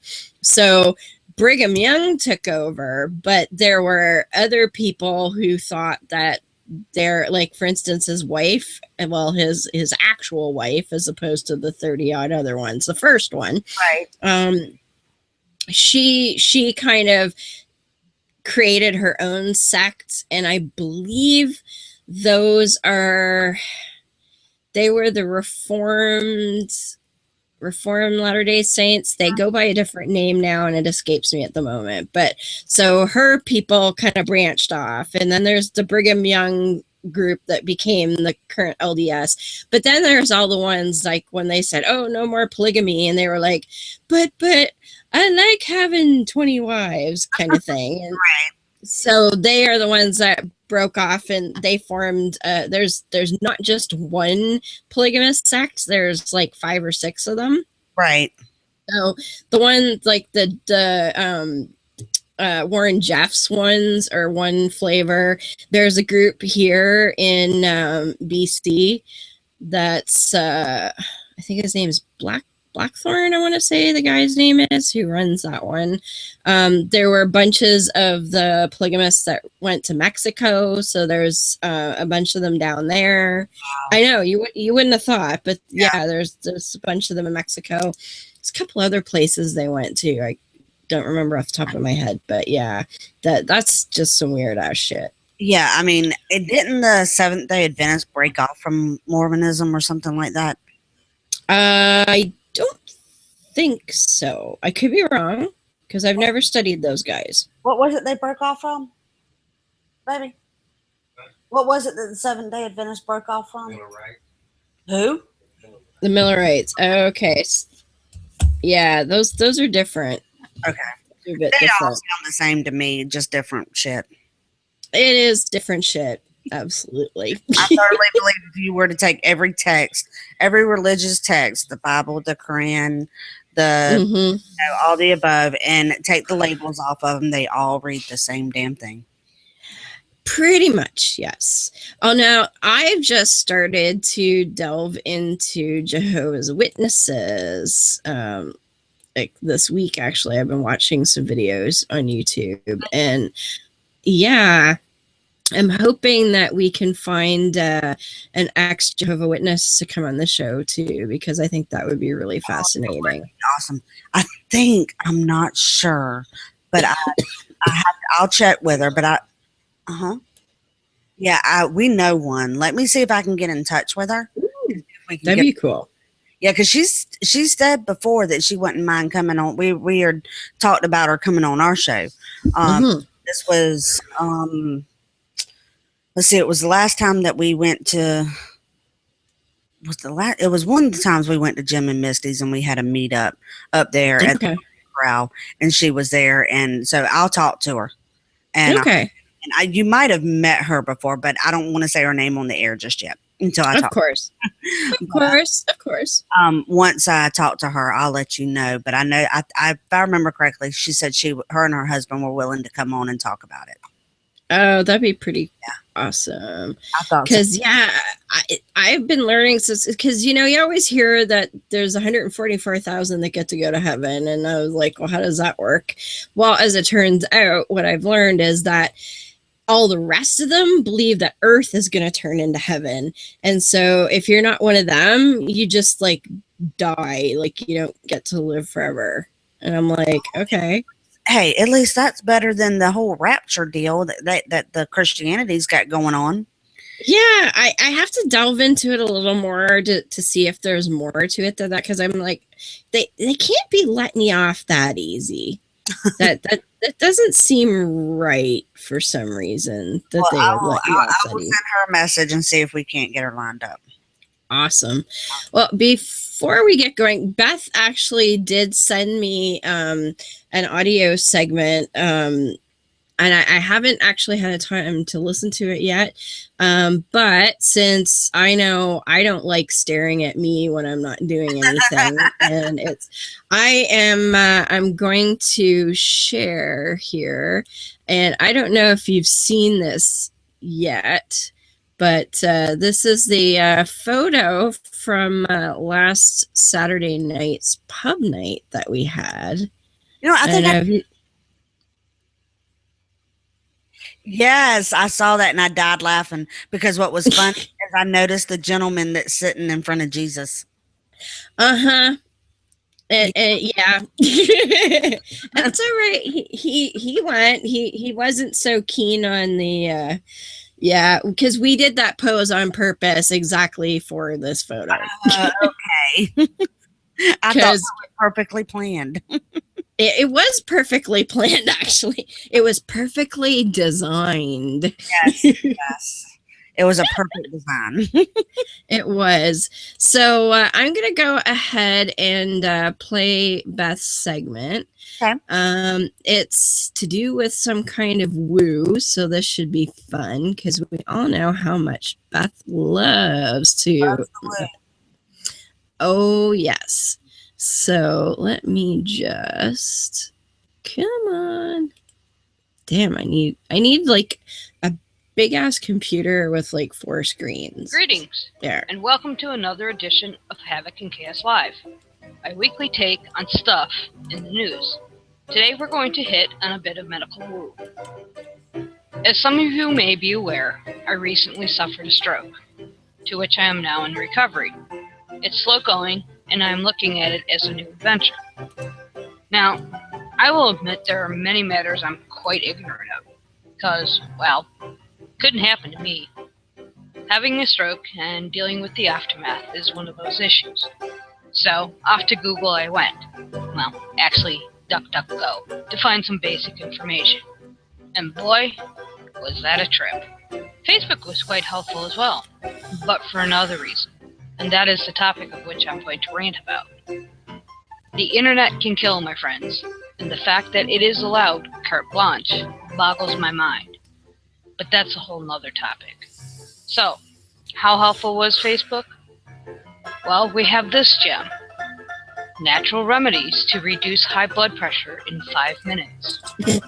Starts out by stating, one of the more dangerous diseases of modern age is high blood pressure, which is caused by increased stress, sleep deprivation, obesity, salty food, smoking, and increased consumption of alcohol.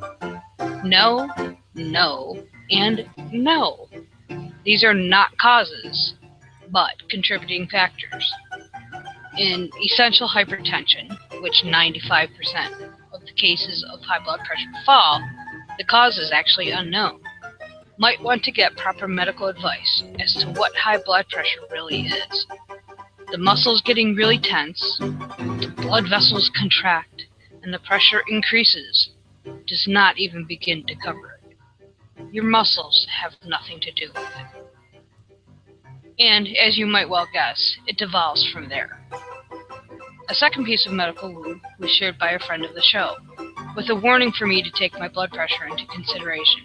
It was a photo post of the New Zealand Journal of Natural Medicine, with all sorts of crap plastered on the cover. In response, I noted, are they just trying to kill their readers? Which then led to this third wonderful piece, a meme entitled Mind in Action. Turning to God, rather than rejecting God, boosts your immune system and staves off disease nearly 5 times as effectively. Needless to say, I became quite irritated. Hell, if I was still in my old fundy days, I would most likely be dead or severely incapacitated. It's bad enough I'm a stubborn ox. It took Deb and friend of the show, Dave Foda, over 3 hours 2 weeks ago to convince me to even go to the hospital. People don't need to be pushing this shit. This is what I posted in response to this. Directly on their website, by the way. I'd be fucking dead if I relied on God. Quit pushing this shit before you kill someone. Signed, recent stroke survivor saved by science, not an imaginary sky fairy. It was deleted within 24 hours. As frustrating and galling as the situation is, there is hope. There are people actively combating this shit. People like Professor Stephen and Rachel Brown of Atheists on Air. Individuals like our very own heretic woman, with her creation moments. But there are many professionals as well who blog daily about the dangers of bad science, who take the time from their careers as scientists, doctors, and researchers to put forth useful, scientifically solid information for the lay public to devour. But the most important group are the ex-Woo-meisters, and that is what I'd like to highlight for a moment in closing. Amongst all the crap, I came across this article. It happened to me. Alternative medicine and poor critical thinking skills almost killed me. Back home, I tried more alternative medicine for 3 more years before ending up in the ICU with acute kidney failure and out-of-control inflammatory bowel symptoms from all the useless drugs and supplements I was ingesting without proper follow-up in a qualified medical professional. I decided that perfect health wasn't possible for me and decided to have the total colectomy. I had not fully transitioned out of my hatred for modern medicine and conspiracy mindset. I had just decided that I didn't care about trying to be perfect anymore. I just wanted to end the UC flares and eat food again. I agreed to the surgery and all its risks. Now I'm healthy. Turns out, there's this thing called a J pouch, which I now have. I also finally get real help for my mental illness too. I made friends who don't moralize food choices and who accept me as I am. I got married to the best person on earth. I still have a very complicated relationship with food. Since my surgeries, I've allowed myself to eat an unrestricted diet in order to maintain emotional stability, and I ended up gaining a lot of weight.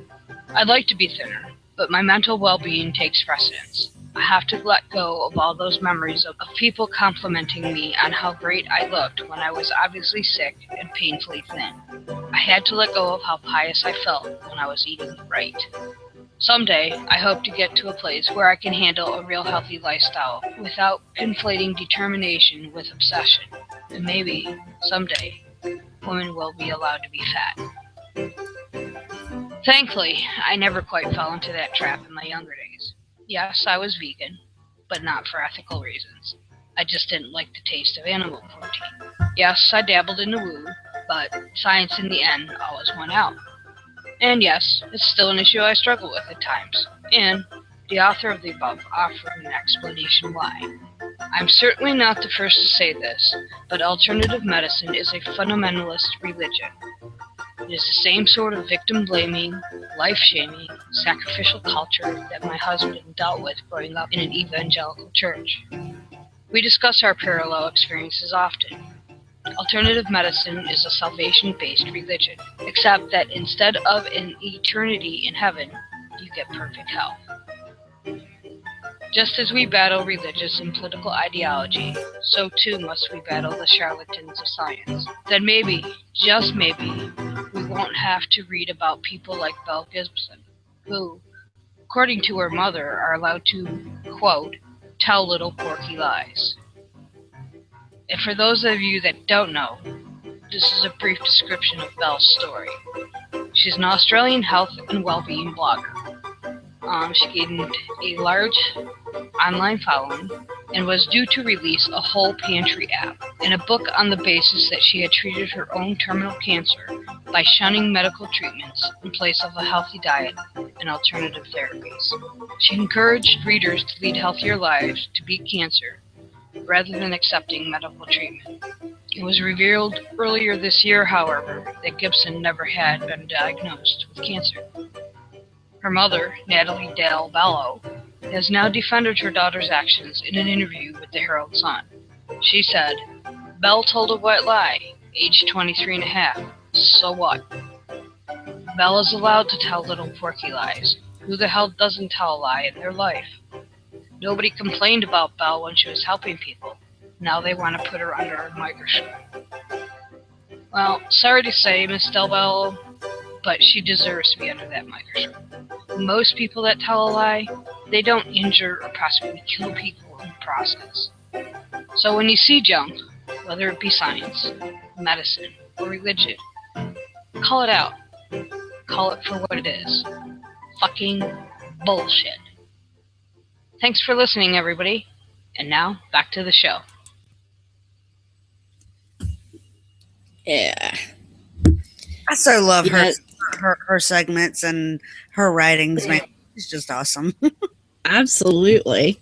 Absolutely. And yeah, it's really scary, some of the shit out there that they convince people is going to help them. Mm-hmm. I know, just the other, Bobby's mom is still trying to get me to buy him one of those brass knee thingies. Yeah. She was like, did you get Bobby one of those brass knee thingies? I was like, well, why not? And I said, why don't you ask him? What's it supposed to do? It's kind of like, how you wear the, what is it? The magnetic bracelets or something. That's right. Yeah. Well, they have one for knees now. Oh, fuck. Yeah. So, and they swear they have. Oh, yeah. Swear by it. They're like, you wait. He's going to get one for Christmas. Oh, I bet he will. We'll get it for him because Ashley went and buy him one. Yep. I'm like, I keep wanting to ask her, have you ever thought about maybe taking it off and seeing if your knee still hurts? Walk around with the same mindset that you have it on and see if it still works. But take it off. Bet you it works. Well, and some of it, like, there is some alternative medicine freaks out there who claim that, or this is anti-GMO people too, because insulin that most people use right now is synthetically created insulin. And these people are trying to say that because it's synthetically created insulin, it will cause something called secondary diabetes. Excuse me? Yeah. It's been a while since I read it, but it's something to the effect that it will cause you to have bad sugar because you're taking insulin. Because it's not, natural insulin. Oh, wow. And I'm like, excuse me, but I depend on that shit. Yeah. Don't fucking tell me it's... She's like, don't be fucking with my insulin. That's mine. Leave it alone. Yeah, exactly. Like, it doubled my diabetes. It's like, if my fucking foot falls off because of you bitches, you're gonna pay my, you're gonna be my bitch. You're gonna come over here and you're gonna clean my fucking house and you're gonna drive me around and all of that. So it blows. Yeah. And I remember, and I think this is when I really started realizing, or really started thinking, is because I remember walking around going, I'm going to buy one of those, and then it not working. And then ever since then, it's like, I bought something like that before and it never worked. I'm not buying another one. Yeah. And it's like, it's just a way for people to make money. That's all I do.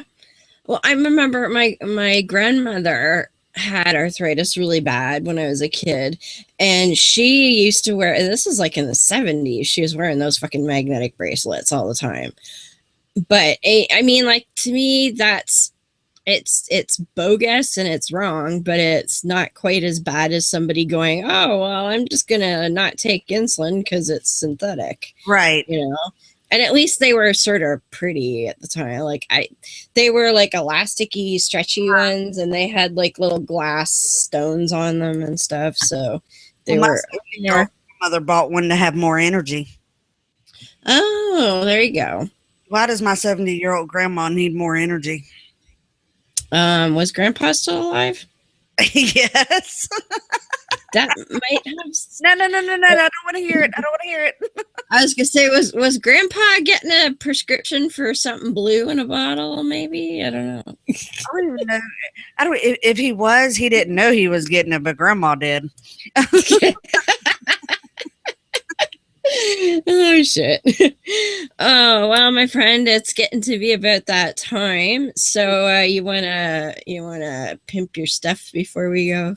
Well, of course I will. Well, of course, you can find me here every Monday night at 9:30 at Beyond the Trailer Park. You can also find me every Sunday night at 7 p.m. Eastern Standard Time on Spreaker for No Religion Required.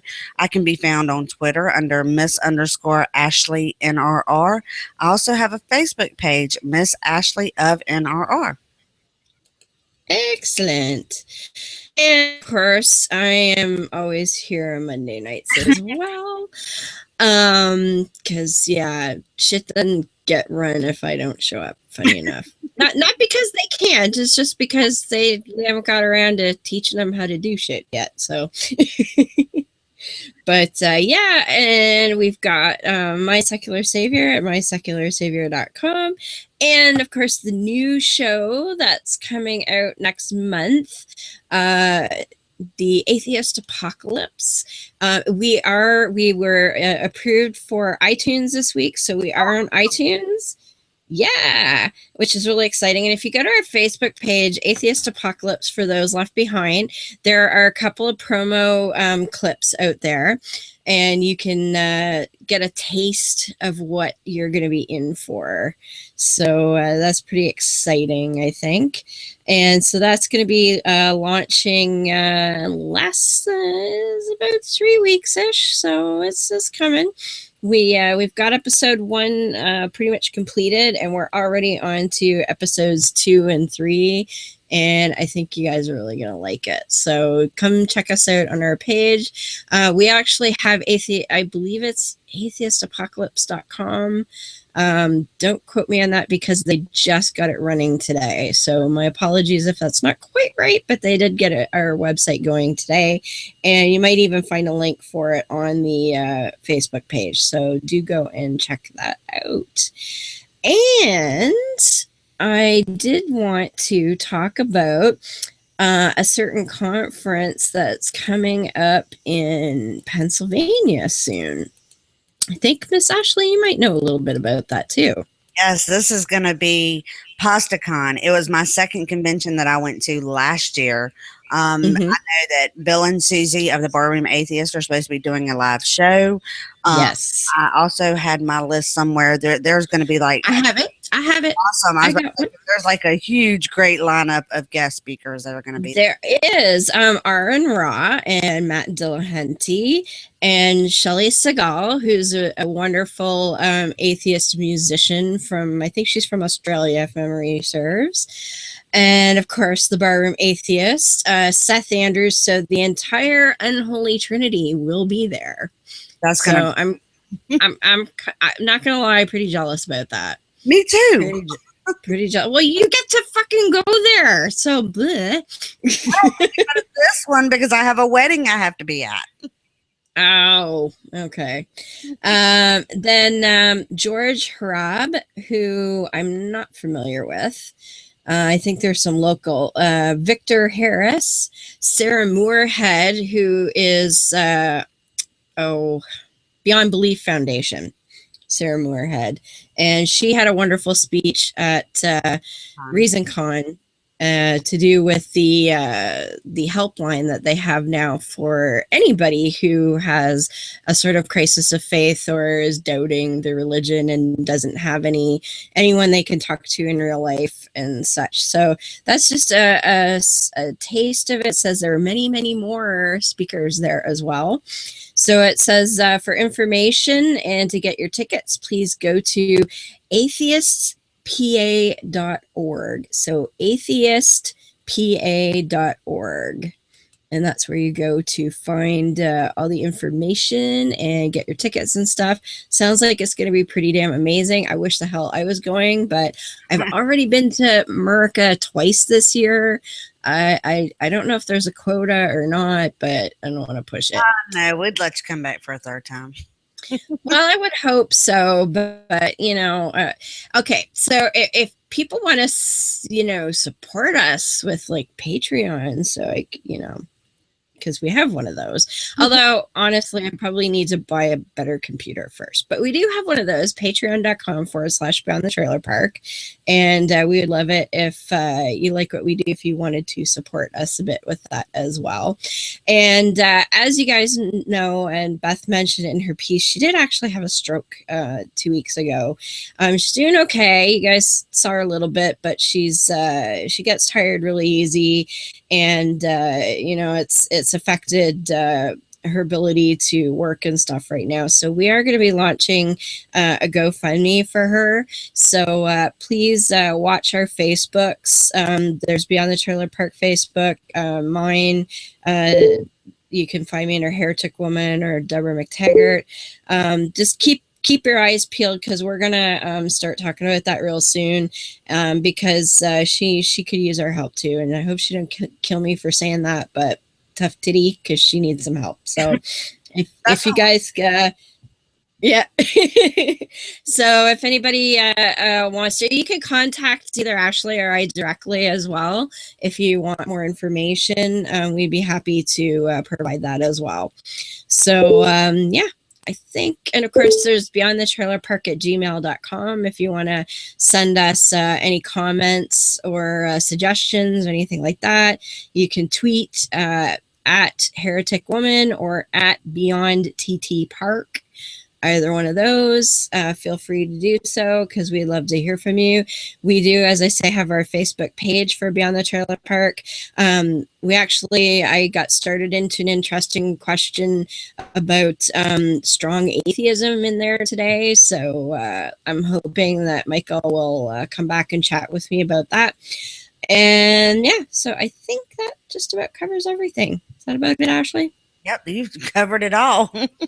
I try. It's getting to the point I'm gonna have to start writing shit down, though. I think I completely understand. We still do it every week too. You got two of you, so. Well, sometimes it's funny because Bobby will write it down and he'll say it, and then I'll repeat it. Well, but that's okay. They say repetition makes it stick in people's minds a little better. So yes, it does. Yeah, it really does. All right. Well, I think we will call it a night. And as we always do, we will leave you all with a little bit of Foda and his humanist creed. And we will catch everyone again next week. And let's see how long it takes for my stupid computer to play that, because it hates me. Come on. Yeah, the little swirly thing's going. Go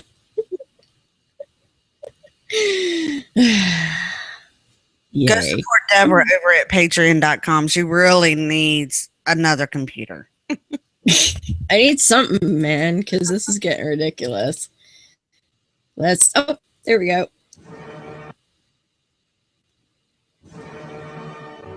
I know the truth and power of reason and of rational thinking, and I will use them to my advantage. I know the truth and power of educating myself and of expanding my intellectual boundaries, and I will educate myself. I know the truth and power of vanquishing ignorance, and I will do so whenever the opportunity presents itself. I know the truth and power of morality without supervision, and of true and accurate righteousness. I know the truth and power of obliterating tyranny, be it intellectual, emotional, or philosophical, and will work toward that goal whenever and however possible. I know the truth and power of human ingenuity. I know the truth and power of human compassion, and I will be mindful of the welfare of others.